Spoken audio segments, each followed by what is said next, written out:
예, 우선 그 중의적인 두 가지 뜻이 있는데, 원래 이제 사회화는 이제 사회적 가치, 이렇게 뭐 공적 가치 이런 것들을 이제 자기화한다, 내면화한다 이런 게 이제 원래 학문적으로 사회화인데, 불교로 얘기하면 이제 그 자기 그 아에 대한 집착이라든가 뭐 갈망에 대한 집착이라든가 이런 것들을 내려놓고 공적인 이제 가치를 형성하는 그런 걸 사회화라고 할 수가 있죠. 근데 그 이제 깨달음의 사회화라는 게 이제 그 수행을 통해서 사회화가 되면 아에 대한 집착이라든가 이런 것들을 내려놓은 그런 상태인데, 그런 상태로 이제 그 사회화, 또 두 번째 의미는 그런 가치를 이제 대사회적으로 밖으로 이제 실천한다. 그런 의미에서 사회화도 있습니다. 그러니까 그래서 깨달음의 사회화는 수행을 통해서 불교적 가치를 내면화 혹은 자기화하고, 그 자기화한 상태에서 이제 뭔가를 실천, 사회의 고통이라든가 사회 문제를 해결하기 위해서 실천 활동을 하는 그런 이제 그걸 깨달음의 사회화 운동, 이렇게 이제 당시에 좀 명명을 하고 시작을 했죠. 예. 어쨌든 월주 스님께서는 그 12.7 법난이죠. 12.7 법난을 당하시고 총무원장직에 내려오신 다음에 이제 해외를 이제 주유를 쭉 하시면서 그 해외 나가서 이제 다른 종교라든가 뭐 해외 상황을 보면서 한국 불교에 대해서 굉장히 많은 성찰 기회가 있었던 것 같아요. 당시에 이제 한국 불교가 사회 문제라든지 사회적 고통에 대해서 좀 무관심하다 그러나 이렇게 관심이 별로 없이 주로 이제 내면의 수행이라든지 뭐 절집 안에서의 기도 이런 중심의 신행 중심이었는데, 밖에 나가 보니까 이제 당시에 복지 활동이라든지 대사회적 이슈에 대해서 이제 종교들이 굉장히 활발하게 참여를 하고 해결책을 찾더라.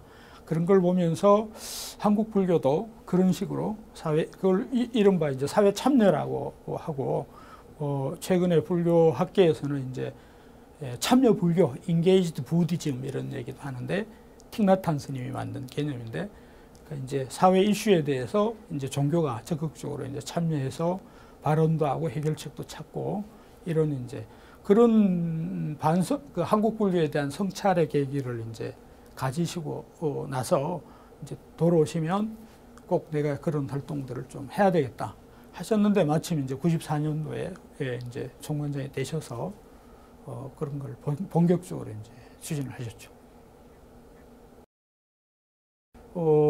이제 두 가지 계기인데, 하나는 더 이상 이제 불교 안에 이런저런 정치적인 이제 맥락을 좀 벗어나고 싶었던 것들이 있고, 그다음에 또 하나는 이제 국내 정치 이런 것들과의 연관도 이제 좀 넘어서서, 그러면서 당시에 이제 좀 세계화라는 분위기, 또 지구촌화 이런 이제 논의가 실제로 많고, 실제로 뭐 지금 현재 세계 사회죠. 월드 소사이티 이렇게 표현하는데, 이제 국경의 의미라는 게 이제 점차 의미가 없어지는 이런 시점에 당신도 그랬고 뭐 저도 많이 이제 말씀을 드렸었습니다. 이제 한국 땅에서 혹은 뭐 한국 안에서의 정치적 혹은 종교 지도자가 아니라, 당시 이제 틱나탄이나 달라이라마 이제 세계적인 세계 평화상도 받고 이랬으니까 한국 스님으로서 세계 무대 삼아 이른바 세계 시민사회 운동으로 이제 확장을 할 만하다, 또 할 수 있는 그런 여건과 환경이었어요. 그래서 이제 큰 스님께서도 지구촌 공생회라는, 아까처럼 뭐 우리 민족 서로 돕기라든지 뭐 그런 이제 차원이 넘어서서 이제 지구촌이라는 걸 걸고, 그래서 엄청난 실제로 성과를 냈죠. 그게 이제 총무원장 끝나고 가장 빛나는 부분이었는데, 실제로 이제 국내 정치나 국내 종단 정치와 일정 정도 거리를 만들어 놓으시고 지구촌 공생회 활동을 했죠. 그래서 막 가난한 나라의 우물 뭐 수십만 개 파드리고 학교 짓고 뭐 이런 활동들을 했죠. 그게 제가 생각할 때는 굉장히 마지막에 빛나는 업적이라고 할 수 있습니다. 아마 대표적인 업적은 나중에 평가를 받지 않을까 이렇게 싶습니다. 그 불교는 이제 아까처럼 뭐 국경이라든지 민족, 언어, 피부색, 성, 뭐 이런 장벽들을 다 초월해 있는 부처님이 일단 그런 모습을 보이셨고, 그게 이제 보편 종교 혹은 세계 종교, 월드 릴리전, 세계 종교라고 얘기를 하는 종교들이 갖고 있는 가치죠.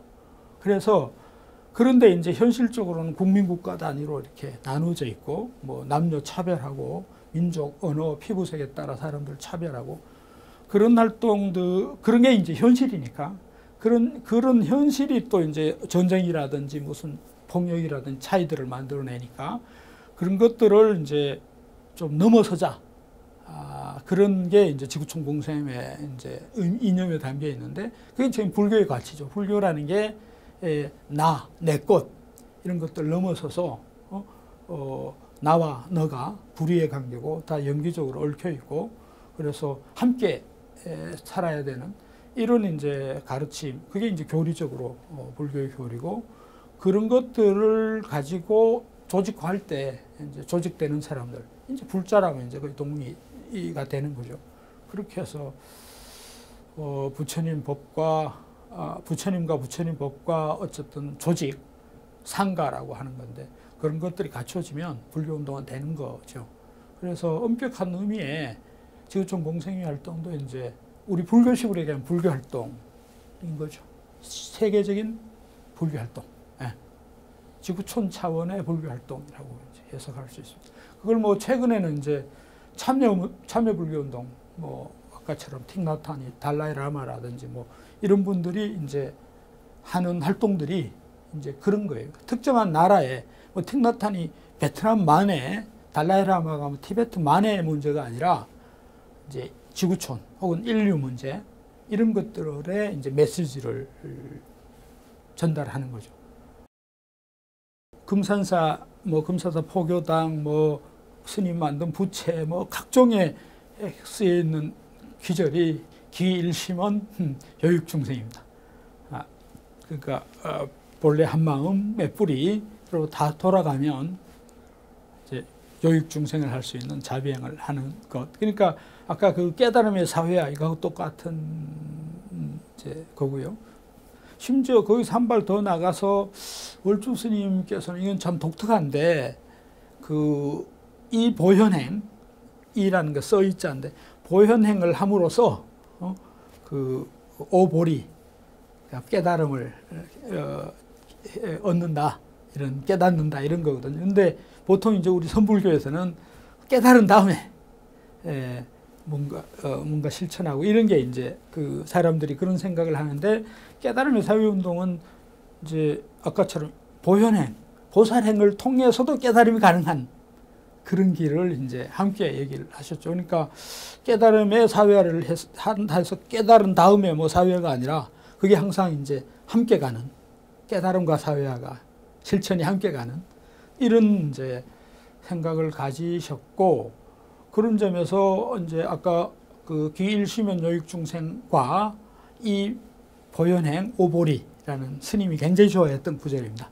그 두 구절을 함께 생각을 하면 큰 스님이 어떤 분이고 왜 실천했다라는 게 좀 감이 잡히고, 그 이제 제 개인적인 평가를 하면 한국 불교가 어쨌든 그 선불교고 소위 경전이 금강경이고 등등 수행, 가나선 수행의 전통을 엄청난 전통을 갖고 있고, 그러다 보니까 이제 자연히 이제 아까처럼 사회 참여라든지 뭐 대사회적 활동이 상대적으로 좀 경실해 왔던 그런 점이 없잖아 있죠.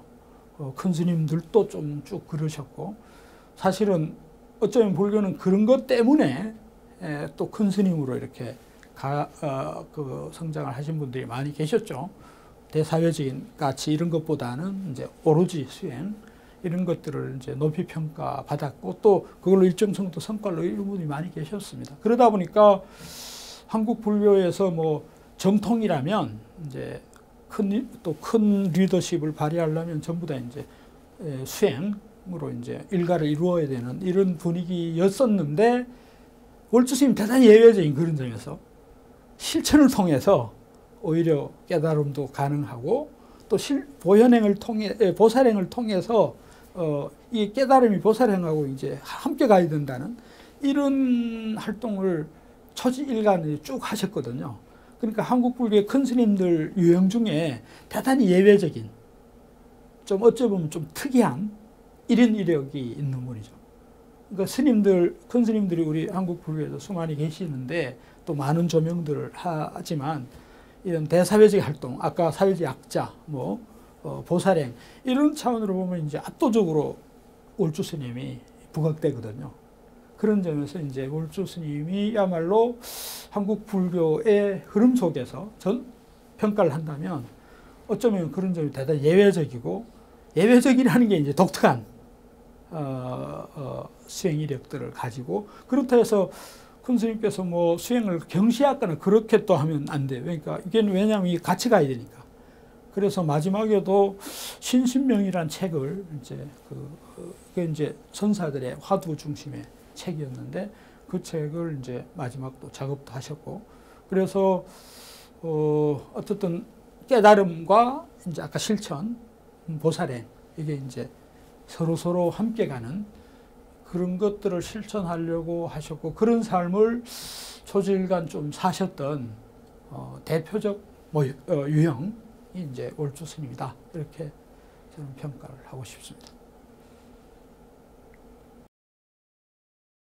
스님께서 아까 그런 활동들이 가능했던 것, 이제 다종교인도 그렇고 저같이 제가 학자들도 그렇고 이제 그러니까 스님께서는 이 세상 돌아가는 사건, 뉴스, 기사 이런 거에 대해서 허투루 이렇게 그 신문을 몇 가지를 보셨고요. 그다음에 잡지 이런 것들을 계속 이제 거의 꼼꼼히 읽어요. 그리고 이제 그 문제가 있거나 혹은 생각이 다르면 그것과 일상 사람들하고 토론도 하고 대화를 할 때 물어보고 확인하고, 저도 이제 그런 상대였습니다. 그러니까 국내 이런저런 기사와 사건뿐만 아니라 또 그럴 때 왜 그러냐면 이제 스님한테 누가 기고를 하거나 기고 청탁을 하거나 한 말씀을 이제 요구를 해요. 근데 그 스님의 말씀 한마디는 굉장히 파장이 이제 크잖아요. 그러기 때문에 늘상 이제 그걸 확인하고 그 견해에 대해서 이제 확신을 가져야 되니까 그런 것들에 굉장히 민감했고, 그런 게 바탕이 됐기 때문에 사실은 이제 그 큰 실수를 안 할 수 있었던. 그리고 심지어 에피소드를 얘기하면 독일 이제 같이 이제 갔는데 교포들이 이제 스님이 오셨으니까 이제 특히 보살 때 막 와서 팔짱도 끼고 막 하잖아요. 사진 찍을 때. 그 철저히 차단입니다. 저를 옆에 딱 세우고 보살들을 쫙 세우고 스님 이쪽에 계시고, 사진 딱 나온 결과를 보면 누가 봐도 이 보살들이 옆에 있지 않는 거예요. 그런 게 이제 우리가 인상관리라고 그러는데, 인상관리에 대해서 거의 천부적인 감각이 있으셨어요. 그래서 대사회적인 발언을 한다든지 무슨 사진을 찍는다든지 이런 것들을 굉장히 감각적으로 뛰어난, 그러니까 일종의 공적 처신을 굉장히 잘하는 분으로 이제 알려져. 그런 점에서 리더의 미덕을 갖고 있었던 거죠. 리더가 실수를 해버리거나 자기 관리에 실패를 하면 이제 바로 리더는 결함이 되는 건데, 그런 자질을 감각적으로 갖고 계셨던 것 같아요. 귀일심원 한다라는 것이 이제 일종의 불교의 삼법으로 무아예요, 무아. 그러니까 보통 이제 아에 대한 관심, 이거 인간의 이제 대단히 자연스러운 이제 한 측면인데, 불교는 무아를 가르치거든요. 그게 대단히 레디칼한 거죠. 나조차 버릴 수 있을 때, 그럴 때 이제 온 세상이 이제 나 안에 들어올 수 있는 이런 여지가 만들어지는 거니까, 그런 점에서 불교가 굉장히 급진적인데, 그게 이제 무아죠. 우리 큰 스님의 용어로 보면 그게 일심원이에요. 무아 상태로 돌아간다, 일심원 상태로 돌아간다. 그 다음에 인식론 차원에서 좀 얘기를 하면, 인간들은 이제 무지, 그러니까 이렇게 아만이라든지 내가 좀 안다. 왜냐하면 인식론적으로는 자기가 본 대로만 보거든요. 칸트 같은 사람도 아주 적절히 얘기인데, 자기가 인식한 대로 계속 인식하는 거예요. 그게 반복되는 거죠. 그런데 그게 이제 무지거든요. 그것을 깨닫는 것, 자각하는 것, 그게 이제 탐진치로부터 무지로부터 무명의 상태로부터 이제 벗어나는 겁니다. 그런 이제 그 월조 스님께서도 귀라고 계속 그 일심으로 돌아가야 된다라는 게 세속 마음을 돌린다, 바꾼다 이런 거거든요. 그건 이제 인식론적으로 얘기하면 인식론적 대전환. 그래서 무지로부터 해방, 자각이라는 거고. 그래서 이제 탐욕과 무지가 끝나면 이제 아까처럼 분노 같은 것, 갈등, 뭐 분노 이런 것들을 초국할 수 있는. 그래서 그게 이제 무량심일 수도 있고 실천, 보현행일 수도 있고 자비행일 수도 있는데 그런 점에서는 그 탐진치 삼독을 좀 넘어서야 가능한 게 이제 기일심은 유익중생이다. 그런 점에서 월주 스님이 한평생 하신 것은 결국 이제 불자로서 불교인으로서의 가치에 따라 한평생을 사셨다. 만약에 이제 세속인이었다거나 천주교인이 살았으면 그렇게 살지는 않았을 거다.